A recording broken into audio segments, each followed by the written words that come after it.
ఎందరైతే యేసును కలిగి ఉన్నారో, యేసు నాలో ఉన్నాడు అని అంటే అర్థం ఏంటంటే ఆయన మహిమ కూడా నా శరీరంలో. మనకు తెలిసిన విషయం ఏంటంటే ఆయనలో మహిమ ఉంది అని మనకు తెలుసు, కానీ మనకు తెలియని విషయం ఏంటంటే ఆయన మహిమ మనలో ఉందనే విషయం మనకు తెలియట్లే. నేనేమంటున్నానంటే యేసు మీలో ఉన్నాడని చెప్పేసి అంటున్నాను. మీరేమంటున్నారంటే దేవుడు నాతో ఉంటే నాకు ఈ కష్టం ఎందుకు వచ్చింది అని అంటున్నారు.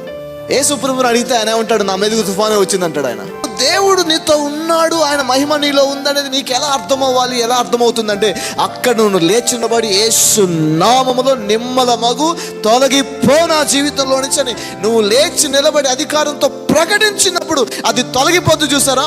అప్పుడు నీకు అర్థమైంది దేవుడు నీతో ఉన్నాడని, ఆయన మహిమ నీలో ఉందని.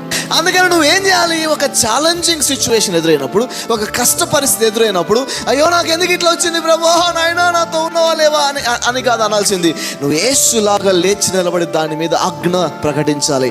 ఆ స్పైడర్ మ్యాన్ నార్మల్ వ్యక్తిలాగా ఉన్నప్పుడు అందరు అతనితో ఆట ఆడుకుంటారు, అందరు అతని తమాషా చేస్తుంటారు. అతని పర్సనాలిటీని బట్టి కావచ్చు, అతను దేంట్లో యాక్టివ్గా ఉండకపోయేసరికి అందరు అతనితో రకరకాలుగా ఆటలాడుకుంటారు, తమాషా చేస్తుంటారు. కొంతమంది గేలి చేస్తుంటారు, కొంతమంది కొడుతుంటారు, తోసేస్తుంటారు, తినేకాడిది లాక్కుంటారు, అంతా అల్లరి చేస్తుంటారు. అతను అన్నింటిని చూసుకుంటూ వెళ్ళిపోతాడు అతను.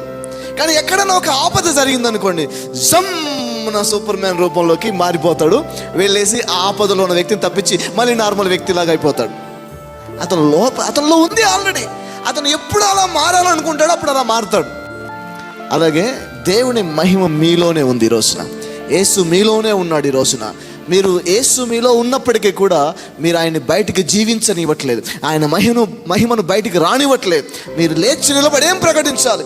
నేను ఒప్పుకొందినని ప్రకటించాలి. ఈ తుఫాన్ని నేను గద్దిస్తున్నాను నేను ప్రకటించాలి. ఈ వ్యాధిని నేను వ్యతిరేకిస్తున్నాను చెప్పాలి. ఈ సమస్యను మీరేం చేస్తున్నారు? తుఫాన్ వచ్చినప్పుడు ఆయన నాలో ఉన్నాడు కనుక నేను తుఫానుకు ఎదురెళ్తాను, సమస్యలకు ఎదురవుతాను, కష్ట నష్టాలకు ఎదురెళ్తాను, లేచి నిలబడతాను, అక్కడ పోరాడతాను, గెలిచి మహిమతో బయటకు వస్తాను.